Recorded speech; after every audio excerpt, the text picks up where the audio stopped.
কোরবানি উপলক্ষে বগুড়ার খামারগুলোতে প্রস্তুত করা হয়েছে লাখ লাখ গবাদি পশু। এরই মধ্যে খামার থেকে অনলাইন অফলাইনে গরু বিক্রি শুরু হয়ে গেছে। এ নিয়ে বিস্তারিত জানাতে খামার থেকে আমাদের সঙ্গে যুক্ত হচ্ছেন মাজেদুর রহমান। মাজেদ, খামার পর্যায়ে গরুর দাম কেমন দেখছেন? ক্রেতারা কি বলছেন? সন্তুষ্ট থাকতে পারছেন কিনা ক্রেতা বিক্রেতা? বক্তব্য জানাবেন। হ্যাঁ আরেফিন, আপনি জানেন যে কুরবানি ঈদ উপলক্ষে কিন্তু এখানে খামারগুলোতে গরু মোটা তাজাকরণ থেকে আরম্ভ করে গরু লালন পালন করা হয় এবং কুরবানি কিন্তু আর বেশি দিন নাই, প্রায় 18 দিন পরেই কিন্তু কুরবানি অনুষ্ঠিত হবে।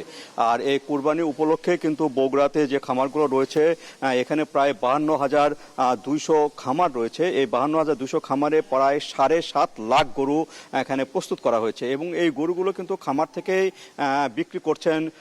বেশিরভাগ ক্রেতারাই কিন্তু খামারে আসছেন এবং তারা কিন্তু খামারে দরদাম করে নির্বিঘ্নে কিন্তু তারা কিনতে পাচ্ছেন। আর একটা সুবিধা হলো খামারগুলোতে যখন গরু ডেলিভারি দেওয়ার কথা বলা হবে, অর্থাৎ যারা ক্রেতার বাড়িতে কিন্তু এখানে গরুগুলো দেওয়া হচ্ছে পরিবহন করে, যাতে করে যারা ক্রেতা তাদের কোনো অসুবিধা না হয়। আর দরদামের কথা যেটি বলছিলেন সেটি হলো বর্তমানে এই খামারে যে খামারটিতে রয়েছে টিএমএসএস খামার, এই খামারে কিন্তু প্রত্যেকটা গরু কেজি ধরা হচ্ছে 550 টাকা। এটা আস্ত গরু, অর্থাৎ এখানে গরুটা নিয়ে যায় স্কেলে ওজন করার পরে যত ওজন হয় সেই অনুসারে কিন্তু 550 টাকা করে দাম ধরেই কিন্তু তারা বিক্রি করছেন বিভিন্ন ক্রেতার কাছে। তাছাড়া অফলাইনও কিন্তু বিক্রি হচ্ছে, এখানকার সরাসরি ক্রেতারাও কিন্তু এখান থেকে কিনে নিয়ে যাচ্ছেন। আবার ক্রেতারা যারা বলছেন যে ঈদের আগের দিন গরু দিতে হবে তাদের বাড়িতে, সেভাবে কিন্তু প্রস্তুত করা হচ্ছে, তাদের সঙ্গে সেভাবে চুক্তি করা হচ্ছে।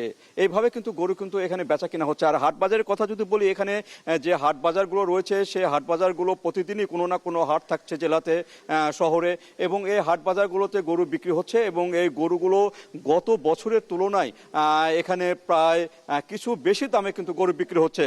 আর এখানে যে গরুগুলো দেখা যাচ্ছে সেই গরুগুলো কিন্তু প্রতিটি গরু কিন্তু 200-150 কেজি ওজনে, অর্থাৎ 550 টাকা দরে যদি বিক্রি করা হয় তাহলে হয়তো 80,000 থেকে 1 লাখ টাকা পর্যন্ত এই গরুগুলো বিক্রি হবে। এইভাবে কিন্তু খামারগুলো থেকে গরু বিক্রি হচ্ছে এবং হাট বাজারে কিন্তু সমান তালে গরু বিক্রি চলছে। সেই সাথে কিন্তু এখানে এই খামারে কিন্তু ছাগলও রয়েছে, অর্থাৎ খাসি, সেটা কিন্তু 600 টাকা কেজি দরে কিন্তু ছাগল এখানে আস্ত ছাগল বিক্রি করা হচ্ছে। এইভাবে কুরবানি যত দিন কাছে আসছে তত কিন্তু খামারগুলোতে মানুষের ক্রেতা সমাগম বাড়ছে এবং তারা বেচা বিক্রি ভালো হচ্ছে এবং প্রাকৃতিক উপায়ে কিন্তু এই গরুগুলো প্রস্তুত করা হয়েছে, যাতে কোনো স্টেরয়েডযুক্ত খাবার এখানে দেওয়া হচ্ছে না। তো এই ছিল আরিফিন আমার কাছে বগুড়ার যে খামারগুলো রয়েছে সেখানে বেচা কিনা সর্বশেষ। মাজেদুর রহমান, আপনাকে অসংখ্য ধন্যবাদ। বগুড়া থেকে আমাদের সঙ্গে যুক্ত হয়েছিলেন। ঈদুল আজহাকে ঘিরে গরু খাসি কেনাকাটার যে অবস্থা সেটা আমরা জানছিলাম, পাশাপাশি একটু চট্টগ্রামের